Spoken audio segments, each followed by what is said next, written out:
अस्सलाम वालेकुम दोस्तों, कैसे आप लोग। मैं उम्मीद करता हूं कि आप लोग मस्त होंगे और जहां भी रहे खुश रहे आबाद रहे। तो दोस्तों, मेरा नाम मंसूरी तूफान राउटहट नेपाल से आप देख रहे हैं देहातीपन रिएक्शन। तो चलो दोस्तों, आज के वीडियो बहुत ज़्यादा इन्फॉर्मेटिव होने वाला है। तो दोस्तों, वीडियो का टाइटल है, एक हिंदू बहन ने गुरुजी से सवाल किया है कि गुरुजी, मेरा पति घर से निकाल दिया है, मैं कहाँ जाऊँ, क्या करूँ, कुछ समझ में नहीं आ रहा है। और गुरुजी ने क्या जवाब देता है, चलो देखते हैं। और लास्ट में देखेंगे कि मुफ्ती साहब ने क्या जवाब सवाल करते हैं। चलो देखते हैं वीडियो के लास्ट तक।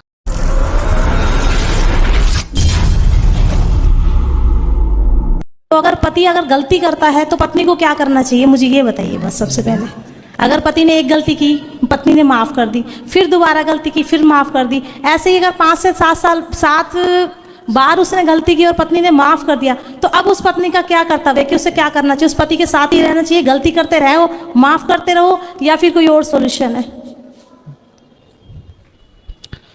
जहाँ अरेंज मैरिज होती है, जहाँ लड़की बढ़िया तरीके से जाती है शेरनी की तरह, बारात लेके आता है दुल्हा, तो वो लड़की तो थोड़ा आंख भी दिखाए तो पति को थोड़ा सुनना पड़ता है, क्योंकि वो दबंग है, उसकी तो सुनेगा।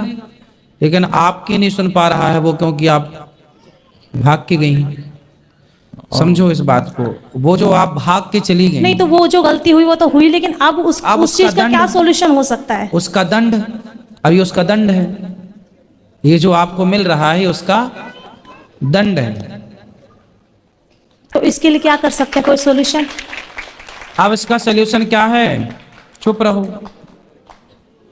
वैसे भी शादी आपने तरीके से की, मतलब जो लड़कियां नहीं, मैं सिर्फ ये कहना चाह रही हूँ, अरेंज और लव मैरिज की तो बात ही नहीं है। मैं सिर्फ इतना पूछना चाह रही हूँ कि जैसे पति को परमेश्वर का आपने उपाधि दी है और आपने काफी, मैं इससे सहमत भी हूँ, ऐसा नहीं मैं सहमत नहीं हूँ। हमने उपाधि नहीं दी, भगवान शास्त्रों ने उपाधि। हाँ, शास्त्रों उपाधि, हमने तो आपको देखा ना बोलते हुए। तो हम तो ये कहेंगे, हाँ हमारे गुरु ने हमें ये बताया है, चाहे हमने नाम दंड नहीं लिए। तो आपके देखो पति को ले आना, उनको हम बहुत तरीके से समझाएंगे। आपको क्या समझा, देखो आपको समस्या तो आपके पति से है, और जिनसे समस्या वो आते तो मैं उनको ठीक करके भेजता आज ही। पति है मेरे, वो अपने फैमिली वालों के सिकाई में ज़्यादा चलते हैं, बच्चों को और मुझे नहीं देखते, तो मैं अकेले ही उनका पालन पोषण करती हूँ। तो आप अभी किन के साथ रहते हैं। मैं अपनी सिस्टर के साथ रहती हूँ दिल्ली में ही। और पति कहाँ है। नीरज। कहाँ है। वो अलीगढ़ में। तो आप अलीगढ़ क्यों नहीं रहते। वो देखते भालते नहीं थे, वहाँ पे मारपीट करते थे, लड़ाई दंगा होता था। फिर मैं अपनी जॉब करने लगी, अभी मैं मॉडलिंग करती हूँ और दीदी के साथ ही दिल्ली रहती हूँ। ठीक है, अपना काम करो, अच्छा है, पर पति से दूर रहने में दूरियां बढ़ती चली जाएंगी। नहीं, ऐसा हुआ कि कोई और आ गया उनकी जिंदगी में। तो आप छोड़ के चले आएंगे तो वो तो बैठ जाएगी। तो आपको जाना चाहिए था, अपना काली का रूप बना के, लेकिन मारना चाहिए इसको। मैंने सब तरह से करके देख लिया, कुछ भी हासिल नहीं हुआ ना। आप हार मान गई हैं, ये कहो। बेटी है, समझदार है, 10 साल की है, क्या वो पड़ेगा। बेटी समझदार है, आप समझदार नहीं हैं। आपकी समझदारी ये नहीं है कि अपने पति को छोड़ के आ जाओ। जब आपका पति किसी दूसरी नारी के, दूसरी महिला के चक्कर में पड़े, तो आपको तुरंत एक्शन लेना चाहिए।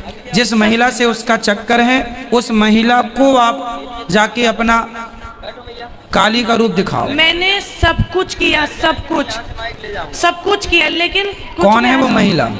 मैं भी नहीं जानती वो कौन है। तो आप जानते नहीं तो फिर कैसे सब कुछ करा आपने। मैंने उनको रंगे हाथ पकड़ा था, आपके पति को। तो आप उस महिला को आपने कुछ नहीं बोला। नहीं, मैंने कंप्लेन की थी तो पुलिस कार्रवाई वगैरह हुई। 2-4 मारा नहीं था आपने। मैं खुद समझ में नहीं आ रहा था कि मैं करूं तो करूं क्या, कहूं क्या इसको। स्त्रियां यदि लक्ष्मी हैं तो स्त्रियां महाकाली भी हैं। जब पति पर कोई ऐसी पराई नारी ड्योरे डाले तो आपको तुरंत महाकाली का अवतार धारण कर लेना चाहिए, तब पति बचेगा, नहीं ले जाएगा कोई। जी राधे राधे। जी राधे राधे। गुरुजी, मैं अब से 15 दिन पहले आपके पास आई थी, वहाँ मुलाकात हुई थी, जिसमें मैंने जो है आपको एक पत्र लिखा था। गुरुजी, मैं इतनी परेशान हो चुकी हूँ। किससे परेशान हैं आप।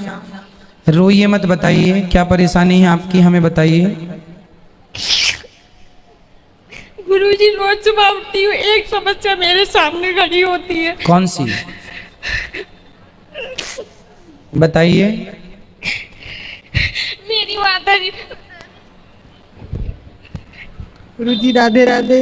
जी मैया, क्या हुआ? ये बच्ची क्यों रो रही हैं? प्रणाम। गुरुजी बच्ची हमारी बहुत परेशान है, हम भी बहुत परेशान हैं। क्यों? बेटी की शादी हमने 2016 में की थी, उसको लेके 2 महीने भी बेटी मेरी भाग नहीं ले पाई। उन लोगों ने इसे इतना प्रताड़ित करके घर से निकाल दिया।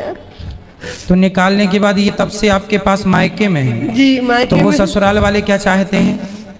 वो चाहते हैं कि हम इसको छोड़ दें। क्यों, क्या कमी है? पता नहीं, बिहारी जी जाने क्या कमी है, हमारी निगाह में तो कोई कमी है तो नहीं। वो क्या कहते हैं? कुछ तो कहते होंगे। सामने बात ही करने को तैयार नहीं है। आज गुरुजी मैं बहुत दिन इनसे बात कराओ। तो आपके पति क्या करते हैं? गुरुजी जब मैं वहाँ थी तो जो है वो मोटर पार्ट्स का बिजनेस करते हैं। आज की तारीख में वो जिंदा है या मर गए मुझे ये भी नहीं पता है। ससुराल में से जो कोर्ट में तारीखें वगैरह पड़ती हैं तो उसमें सिर्फ फादर इन लॉ आते हैं और कोई नहीं तो आता। वो आपको क्यों नहीं पसंद कर रहे हैं, क्यों नहीं रख रहे हैं? आपकी तरफ से कोई गलती हुई या उनकी तरफ से? गुरुजी मेरी नज़र में मेरी कोई गलती नहीं है। मैंने मतलब हर उनकी बात को, यहाँ तक कि उन्होंने कहा आप अपने माता पिता से संबंध तोड़ दो, मैंने उन लोगों के लिए वो भी कर दिया। फिर? लेकिन गुरुजी वो उन लोगों ने उसके बाद भी मुझे घर से निकाल दिया। तो आपको जब निकाल दिए तो क्यों निकल आए घर से? बोलिए घर हमारा, हम शादी करके आए हैं। शादी हुई थी आपकी विधिवत, दोनों की राजी मर्जी से? जी। तो फिर क्या दिक्कत हुई? उनको ऐसे कोई कैसे निकाल देगा अपनी बहू को घर से? उनकी सर वो गुरुजी उनकी नजरों में एक किराएदार थी, एक तो नौकर। अभी केस कैसा चल रहा है? काय का चल रहा है केस? गुरुजी वही जो आजकल के वकील लोग बताते हैं वही सारा खर्चे को लेके। और तो क्या तलाक डिवोर्स का चल रहा है? गुरुजी मैं ना, तो डिवोर्स वो चाह रहे हैं क्या? गुरुजी वो लोग चाहते हैं, मुझे ऐसा लगता है, पर गुरुजी मैं नहीं चाहती। तो आप उनको फोन लगाओ। आपके पति का नंबर है आपके पास? गुरुजी नंबर बदल लिए सब लोगों ने अपने। तो आप कितने दिन से अपनी माँ के पास हैं? गुरुजी आज 6-7 साल हो गई है। तो आप क्यों इतने साल से आप घर जाने की कोशिश क्यों नहीं की? गुरुजी एक बार गई थी, एक FIR हो गई मेरे खिलाफ। जब आप गई तो FIR करा दी? जी। क्यों? कि मेरे घर में जो घुस के मार पिटाई करी है। अच्छा। मैं और मेरी मम्मी गए थे वहाँ पे। कहाँ है आप? वो पिता? नहीं वो तो आपकी कथा भी नहीं सुनते हैं। वो हमको लेके शादी के बाद ना कभी मैके आएंगे, ना ससुराल जाएंगे, ना हमारे साथ समाज में जाते हैं, ना अपने माता पिता को पूछते हैं। हम जिंदगी अकेले 11 साल दोनों बच्चे को पालने के लिए मैके में रहे। उसके बाद स्वयं हम जमशेदपुर दोनों बच्चों को डेरा खोज के स्वयं वहाँ आए। क्या करते हैं आपके पति? टाटा स्टील में, टाटा माइनिंग में है, उड़ीसा में। अच्छा। तो वो उनको कोई मतलब नहीं, ना हमसे मतलब, ना दोनों बच्चों से। और ऐसा नहीं है कि वो पीते हैं या खाते हैं या किसी और नारी से उनका कोई संबंध है। उनका नशा ऐसा है गुरुजी कि आज तक आप कथा में कभी नहीं बोले, क्योंकि आपको हो सके पता नहीं होगा। कौन सा नशा है? उनका नशा 24 घंटा मोबाइल का है। 24 घंटा उनका बस चले तो लेट बात भी बिना मोबाइल के नहीं कर सकते हैं और बिना खैनी खाए नहीं रह सकते हैं। उनको दुनिया से कोई मतलब नहीं। एक नौकरानी के जैसा हम उनके साथ जिंदगी काट रहे हैं गुरुजी। मेरा 2 क्वेश्चन था मुफ्ती साहब आपसे। जी। एक क्वेश्चन तो मैं किसी और के बिहाफ से पूछना चाह रहा हूँ आपसे। मेरी जानकारी, मेरी मामलात नहीं है, तो मैं थोड़ा सा जानकारी चाह रहा था आपसे। मेरे पड़ोस में 2 दिन पहले का एक वाकया है। आप ही की बिरादरी की एक महिला है, तो वो उनकी निकाह हुई थी आज से करीब 7-8 साल पहले। तो वो किसी कारण से वो जो है अपने हस्बैंड से मतलब जो क्या बोलते हैं, डाइवोर्स को क्या बोलते हैं? तलाक? नहीं, वो महिलाएं जो लेती हैं क्या बोलते हैं उनको? खुला। वो खुला लेना चाह रही थी। तो उस समय जो हक़ मेहर की रकम तय थी वो लगभग 1 लाख रुपए तय थी। ठीक। और अभी वो जो है इंडिया छोड़ के बाहर जा चुके हैं और वहां पे उन्होंने दूसरी शादी कर रखी है। और करीब 4-5 साल से उनका आना भी नहीं हो रहा है यहाँ पे। ठीक। तो उन्होंने फोन पे जो है वो कहा कि ठीक है, आप नहीं आना चाहते हैं और मतलब वो तो आप मुझे खुला दे दीजिए। तो उनकी वहां से डिमांड आई है कि 1 लाख रुपए जो हक मेहर की रकम थी उसका 4 गुना आप मुझे दें तो मैं आपको जो है खुला दूंगा, अदरवाइज मैं आपको तलाक नहीं दूंगा। तो जहां तक मेरी मालूमात थी कि इस्लाम में ये शायद हुकूक हैं औरतों के कि वो जब चाहे वो खुला ले सकती है अगर कोई इस तरह की हो तो एक्चुअल में क्या कंडीशन होती है मुफ्ती साहब मुझे थोड़ा सा बता दें। देखें, सेपरेशन के 3 तरीके हैं। पहला तरीका है तलाक का, जो कि हस्बैंड कभी भी एक्सरसाइज कर सकता है। दूसरा तरीका है खुला का। खुला में दोनों पार्टी की रजामंदी, कंसेंट जरूरी होता है। यानी अगर हस्बैंड ये कहता है कि हाँ मैं खुला दूंगा और वाइफ मांगती है तो तभी खुला होगा। अगर हस्बैंड किसी भी वजह से इनकार कर दे तो खुला नहीं हो सकता। तीसरी जो चीज है वो है फस्ख। इसको आप अंग्रेजी में बोलते हैं नलिफिकेशन ऑफ मैरिज। ये जो नलिफिकेशन ऑफ मैरिज होता है ये एक समझ लें कि स्कॉलर्स हो या जो कम्युनिटी के बड़े हों उनकी काउंसिल के सामने ये नलिफिकेशन ऑफ मैरिज होता है। मिसाल के तौर पर अगर इन खातून के जो शौहर हैं जो 5-6 साल से नहीं आए हैं और उन्होंने इस खातून की हुकूक की खिलाफ वर्जी की हुई है, उसके हुकूक अदा नहीं कर रहे हैं, तो वो उस काउंसिल के पास जा सकती हैं। और हमारे यहाँ मुस्लिम समाज में तकरीबन हर शहर के अंदर इस तरह की काउंसिल्स बनी हुई हैं। वहां जाएं, अपना केस रखें और ये कहें कि भाई मेरा शौहर जो है मेरे हुकूक कितने साल से अदा नहीं कर रहा है। अगर शौहर तैयार नहीं होता है हुकूक अदा करने पर तो वो जो काउंसिल है वो इस मैरिज को नलिफाई कर देगी और औरत आजाद है, फिर कहीं और इद्दत के बाद निकाह करे। ठीक हो गया विष्णु भाई मेरा भी एक सवाल है, इससे बड़ा है कि आप आगे बढ़े। विष्णु भाई मुझे भी एक मेरा दोस्त है विष्णु भाई एक मिनट सॉरी इंटरप्ट कर रहा हूँ। मेरा भी एक दोस्त है, मैं आप आए हैं तो मैं चाहता हूँ आप ज्ञानी हैं तो मैं आपसे सवाल।